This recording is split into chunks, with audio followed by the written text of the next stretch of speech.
Dua jasad rapi ditemukan dengan topeng timbal. Di atas Bukit Sunyi Vintem, Rio de Janeiro, sekelompok anak yang sedang bermain layang-layang dikejutkan oleh pemandangan mengerikan yang membeku dalam waktu. Dua pria parubaya terbaring berdampingan, mengenakan jas hujan formal yang bersih tanpa noda. Di mata mereka terpasang topeng pelindung radiasi buatan sendiri yang terbuat dari timbal kasar. Tidak ada bekas kekerasan, tidak ada tanda-tanda perlawanan, hanya keheningan yang mencekam. Identitas kedua pria itu segera terungkap sebagai Manuel Pereira da Cruz dan Miguel Joseviana, dua teknisi elektronik asal Campos. Penemuan ini langsung memicu kepanikan massal di kalangan kepolisian setempat karena kondisi TKP yang terlampau janggal.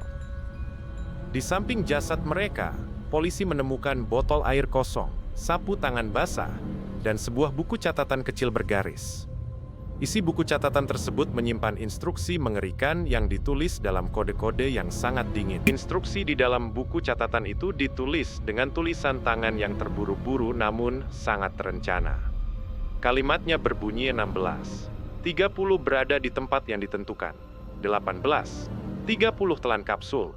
Setelah reaksi lindungi logam tunggu tanda masker.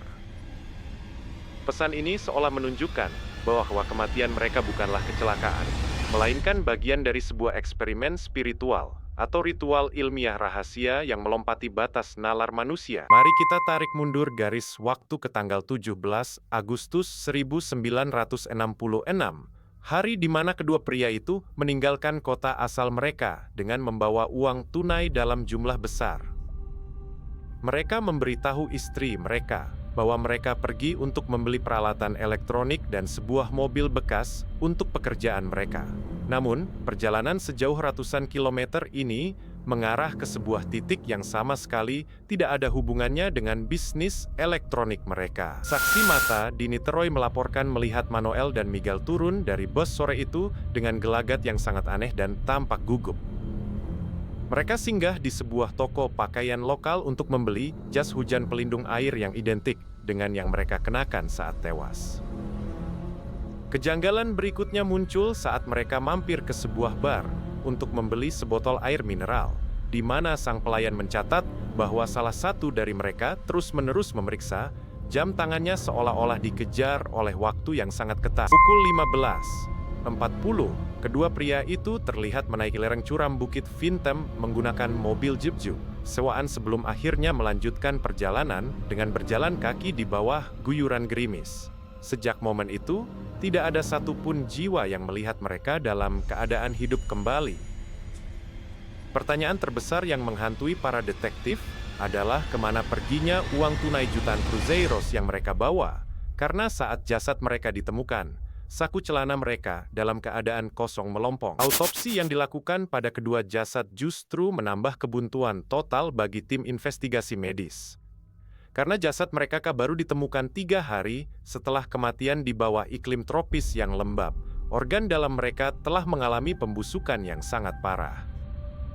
Dokter forensik tidak mampu mendeteksi keberadaan racun ataupun zat kimia asing di dalam tubuh mereka, dan tes radiasi pada topeng timbal menunjukkan hasil yang negatif. Di tengah keputusasaan polisi, sebuah fakta gelap yang sangat mengejutkan akhirnya terungkap ke permukaan.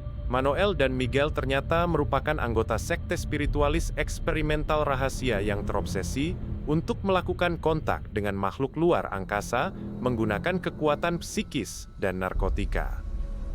Dan ini bukan kejadian pertama 2 tahun sebelumnya.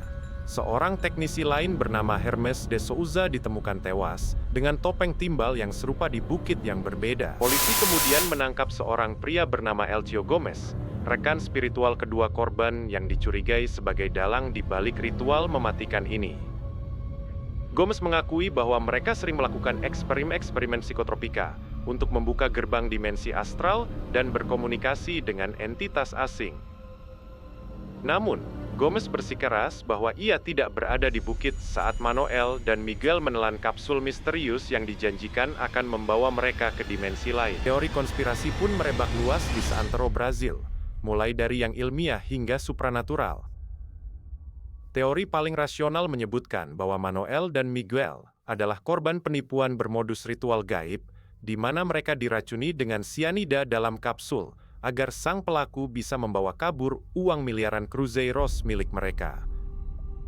Namun, hilangnya uang tersebut tidak pernah bisa dibuktikan secara hukum, karena tidak ada jejak transaksi yang tersisa. Hingga detik ini, kasus topeng timbal Bukit Fintem tetap menjadi salah satu misteri kriminal paling membingungkan dalam sejarah modern Amerika Selatan yang tak terpecahkan. Kejaksaan Brazil akhirnya menutup kasus ini secara resmi pada tahun 1969, tanpa ada satupun orang yang dijatuhi hukuman atas kematian tragis kedua teknisi tersebut. Rahasia mengenai apa yang sebenarnya mereka tunggu di atas bukit malam itu terkubur selamanya bersama jasad mereka. Ketika angin malam berembus di puncak Bukit Fintem yang kini sunyi, satu pertanyaan dingin tetap membayangi kita semua. Apakah kapsul yang mereka telan benar-benar racun mematikan dari seorang penipu? Ataukah mereka berhasil melihat tanda yang mereka tunggu di balik kegelapan topeng timbal mereka sebelum napas mereka terhenti? Klik subscribe untuk terus membongkar berkas-berkas kasus paling kelam di dunia bersama kami.